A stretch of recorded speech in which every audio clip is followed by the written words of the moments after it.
वीर संभाजी महाराज की।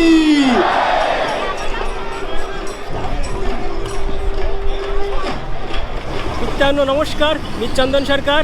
আপনারা কেমন আছেন কমেন্ট করে জানিয়ে দিন। মি চাংলা এ তো আজকে আমি এসেছি পুনে শহর থেকে কিছুটা দূরে মেশো নামক একটা জায়গায়, এবং এই মেশো এখানে ছত্রপতি সম্ভাজি মহারাজের একটা 140 ফুট উঁচু একটা বিশাল মূর্তি কিন্তু উদ্বোধন হতে যাচ্ছে। তো পুরো সম্পূর্ণটা তোমাদেরকে দেখাবো। আর আজকে সব থেকে বেশি আকর্ষণ যেটা থাকছে সেটা হচ্ছে এখানে থাকবে 3000 বড় বড় ঢোল, সেগুলো বাজানো হবে। সাথে থাকবে হচ্ছে 1000-এর মতো তাসা, মানে চাকি, যেগুলো বড় আকারের চাকি, এবং আরও সাথে থাকছে মানে 500-র মতো ধ্বজ, গেরুয়া ধ্বজ। এই যে গেরুয়া ধ্বজগুলো দেখতে পাচ্ছ লাগানো আছে গ্রিলে, এরকম ধ্বজ কিন্তু ওখানে উড়ানো হবে। তো বিশাল লোক, মানুষের উত্তেজনা সব কিছুই আমি কিন্তু আমার ব্লগের মাধ্যমে কভার করব। তো স্কিপ না করে পুরোটা দেখতে থাকুন, আর কমেন্ট বক্সে লিখুন ছত্রপতি সম্ভাজি মহারাজ কি জয়। ছত্রপতি সম্ভাজি মহারাজ, যিনি হিন্দু স্বরাজ্যের দ্বিতীয় ছত্রপতি ছিলেন। তার পিতা ছত্রপতি শিবাজি মহারাজ এবং মাতা সাইবাই। যখন ছত্রপতি সম্ভাজি মহারাজের বয়স 2 বছর, তখন তার মা সাইবাই গুরুতর অসুস্থ হয়ে রাজগড় দুর্গে মারা যান।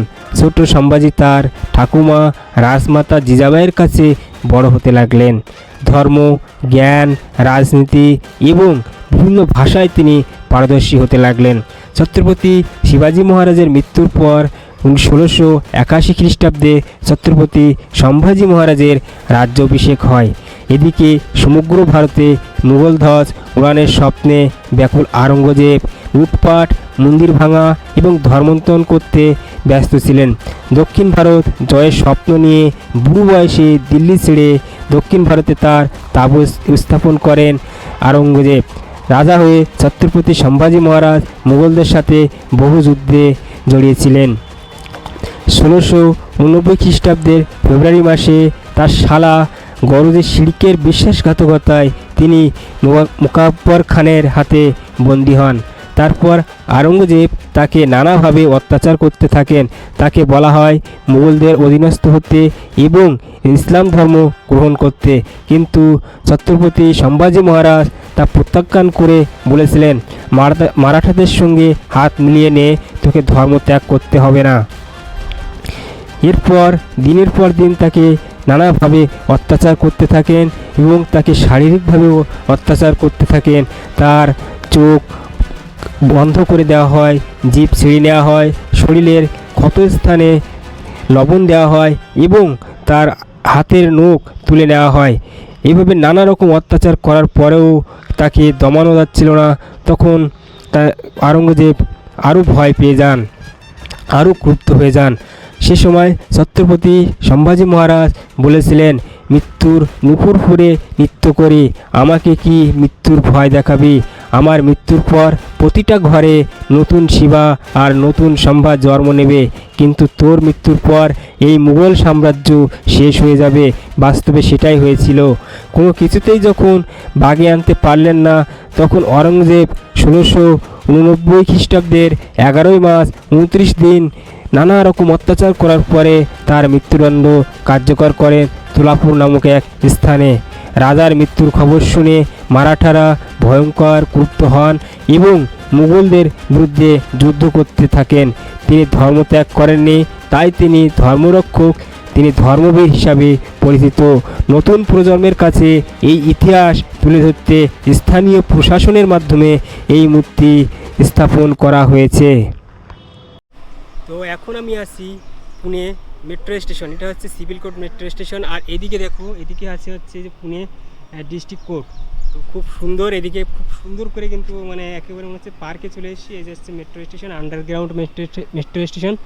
তো এখান থেকে গিয়ে টিকিট কাটবো আর তারপরে মেট্রোতে উঠবো। আর দেখুন এখানে কিন্তু পার্ক মনে হচ্ছে মেট্রো স্টেশনের বাইরে, কত সুন্দর।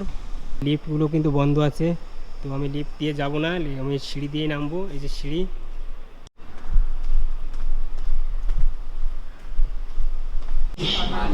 পুনে সিভিল কোর্ট থেকে ট্রেনে চেপেছি, এটা হচ্ছে মেট্রো ট্রেন। ওখান থেকে আমাদের টিকিট নিয়েছিল 21 টাকা এবং আমাদেরকে ওখানে পৌঁছাতে টাইম লাগবে হচ্ছে 25 মিনিট। তো আমার পেছনের দৃশ্য তোমাদেরকে একটু দেখায় কত সুন্দর, কেননা ওখানকার যে সবুজ প্রকৃতি এটা অনেক সুন্দর, যেটা তোমাদেরকে না দেখেই পাচ্ছি না। দেখুন কত সুন্দর, মানে ট্রেন উপর দিয়ে যাচ্ছে, নিচে হচ্ছে সবুজ যে গাছগুলো আছে অত্যন্ত সুন্দর। এবং আমরা অবশেষে পৌঁছে গেলাম ছত্রপতি সম্ভাজি মহারাজের যে মূর্তি তার পাশেই, এবং টুকটুক করে এখানে কিন্তু মানুষ আসতেই আছে। দূর থেকে দেখুন আমরা কিন্তু দেখতে পাচ্ছি মূর্তি, এবং এখনও কাজ কিন্তু পুরো হয়নি, পুরোপুরি কমপ্লিট হয়নি। তো আমরা ভেতরে যাব আর সবটাই তোমাদেরকে দেখাবো।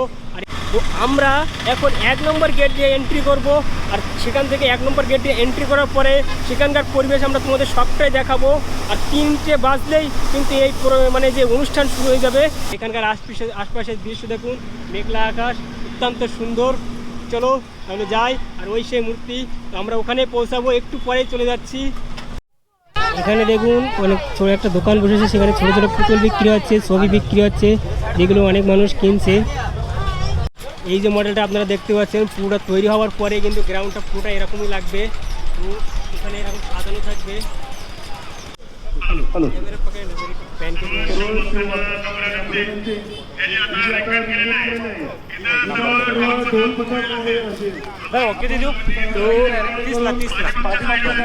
দাদা আমাকে একটা টুপি পরিয়ে দিল, আমি টুপি নিলাম, এটা 30 টাকা দাম নিল। এখন দেখে বলো আমাকে কেমন লাগছে। আর আমি কিন্তু মানে এটা পরে আর আলাদা অন্যরকম ফিল হচ্ছে। তো চলো ভেতরে প্রবেশ করি। मैं कोलकाता से हूँ। ओके। এই যে গেট বানানো আছে, তোমাদেরকে গেট দেখাচ্ছি। এই যে গেট, এই যে এখানকার বিধায়ক, ইনি হচ্ছেন, এই যে ছবিটা দেখতে পাচ্ছেন, ইনি হচ্ছেন বিধায়ক। আর ইনি হচ্ছেন এই যে মহারাষ্ট্রের মুখ্যমন্ত্রী দেবেন্দ্র ফডনবিস। তো এই হচ্ছে গেট, আর গেট থেকে প্রবেশ করার পথেই তোমরা দেখতে পাচ্ছ অনেক কিন্তু মানুষ চলে এসছে। আর এই যে মূর্তি এখন প্রায় প্রস্তুত, এবং এখানে যে কার্যক্রম হবে তার জন্য কিন্তু জায়গা বানিয়ে রেখেছে, আর সব কিছু কিন্তু কমপ্লিট। শুধু মানুষ আসবে, 2টো বাজার সঙ্গে সঙ্গেই, 2টো না 3টে বাজলেই কিন্তু সব কিছু মানে শুরু হয়ে যাবে। তো আমার পেছনে যে ব্যাকগ্রাউন্ড তোমরা দেখতে পাচ্ছ অনেক সুন্দর, আর আমিও চলে আসলাম, খুবই ভালো লাগছে। এখানে কিন্তু কাদা হয়েছিল, তার জন্য এখানে পাথর ছড়িয়ে দিয়েছে, যে কুচি পাথর, যেটাকে আমরা বাংলায় বলি কুচি পাথর। তো কুচি পাথর এখানে ছড়িয়ে দিয়েছে যাতে কাদাটাকে মানে রিমুভ করে দেয় এবং সব মানুষের চলাফেরার জন্য সুবিধা হয়। তো দেখো অনেক মানুষের ভিড়, এবং কিছুক্ষণ পরেই শুরু হচ্ছে সেই সময়, মানে যে ঢোল তাশার যে বিশাল গর্জন, এবং মানুষ ধীরে ধীরে আসছে। সব কিছু তোমাদেরকে পরপর এক এক করে দেখাচ্ছি। তো দাদা আমাকে বলছিল যে মারাঠিতে বলো না, বললাম দাদা আমি তোমার ভালোবাসি, আই লাভ ইউ, আমি তোমাকে ভালোবাসি। संभाजी महाराज हमारे, संभाजी महाराज का मुक्ति है, छत्रपति संभाजी महाराज। हाँ, छत्रपति संभाजी महाराज। हाँ, तो कोलकाता जाएगा क्या?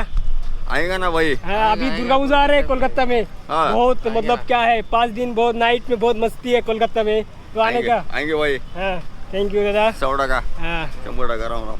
राम राम।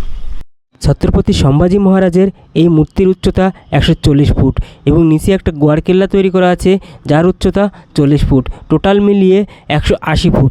এই মূর্তি নির্মাণ করতে ব্যবহার করা হয়েছে ব্রোঞ্জ, এবং এই মূর্তি নির্মাণের ভাস্কর ছিলেন বিখ্যাত ভাস্কর রাম সুতার এবং লেখক ডাক্তার বিশ্বাস পাটিল। গ্রাউন্ডের কিন্তু কাজ চলছে, তো এখানে সেই যে চুন ছড়িয়ে কিন্তু কাজ চলছে, এবং এরা কিন্তু জায়গা তৈরি করছে মানুষকে দাঁড়ানোর জন্য। যারা এগুলো মানে ঢোল তাশা বাজাবে তাদের দাঁড়ানোর জন্য জায়গাগুলো তৈরি করছে, এবং পুরো কমপ্লিট হয়নি, এবং পুরো জায়গাগুলো কিন্তু এরকম তারা তৈরি করে ফেলবে। এখানে এই যে এখানে এসেই দুজন বাঙালিকে পেয়ে গেলাম, তারা আমার হচ্ছে আওয়াজ শুনে বুঝতে পারলো যে আমি বাঙালি, আমি বাংলায় কথা বলছিলাম। তো তারা আমার কাছে জিজ্ঞাসা করলো যে আমি বাঙালি কিনা। তো দেখো এরা জিজ্ঞাসা করলো, দাদা তুমি কোথা থেকে? কোথা থেকে? रायगंज, उत्तर दिनाजपुर। वाव, तुमचं नाव काय आहे? तनिष्क। अच्छा लग रहा है क्या? हाँ। तो देखो ছোট ছোট বাচ্চাদের মধ্যে জোশ দেখো। এখানে আপনারা দেখতে পাচ্ছেন दुसरी एक महत्वाची विनंती आहे, छत्रपती इथे संभाजी समोर महाराजेর একটা ছবি जे কিন্তু राऊंड मध्ये রঙের आपण মাধ্যমে नियोजन আঁকছে, केलेलं आहे আবিরের त्याच्यामध्ये মাধ্যমে तुम्ही একটা सगळेजण उभे आहात। মূর্তি কিন্তু তৈরি করছে, आपल्या এবং सगळ्यांना খুব विनंती आहे की সুন্দর। আমি समोरचा প্রথমে राऊंड তোমাদেরকে आता खाली দেখিয়েছিলাম, करायचा आहे।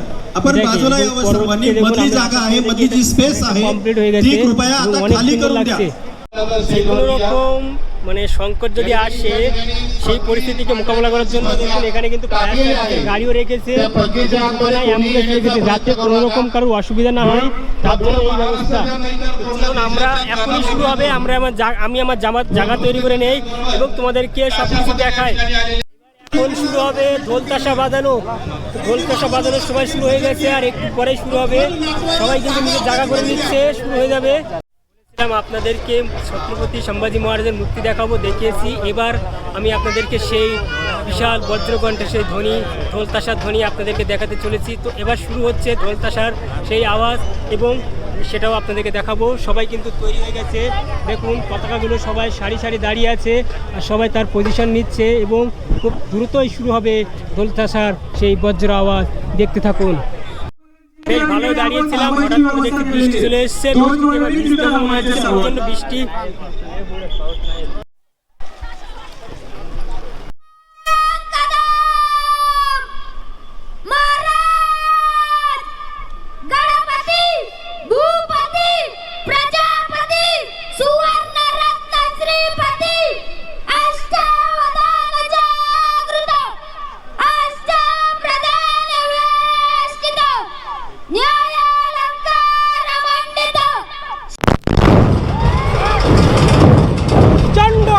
প্রচন্ড আওয়াজ, জীবের প্রচন্ড আওয়াজ।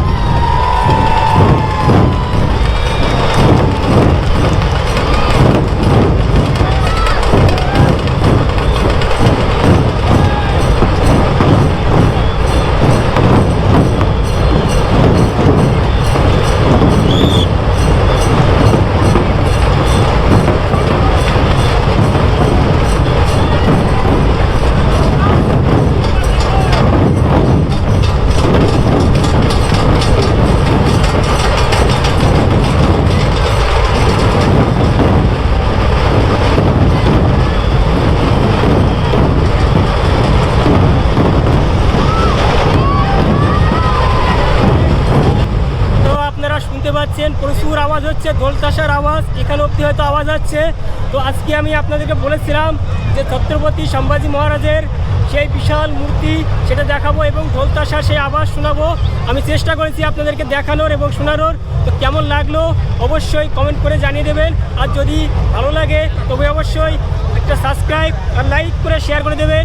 তো আজকের ভিডিও এ পর্যন্তই। তো আমি বেরিয়ে যাচ্ছি, দেখো এখনও কিন্তু প্রচুর মানুষ আসছে এবং প্রচুর মানুষ এখানে ভিড় করছে সেই ঢোল তাশার আওয়াজ শোনার জন্য। তো আজকে এ পর্যন্ত।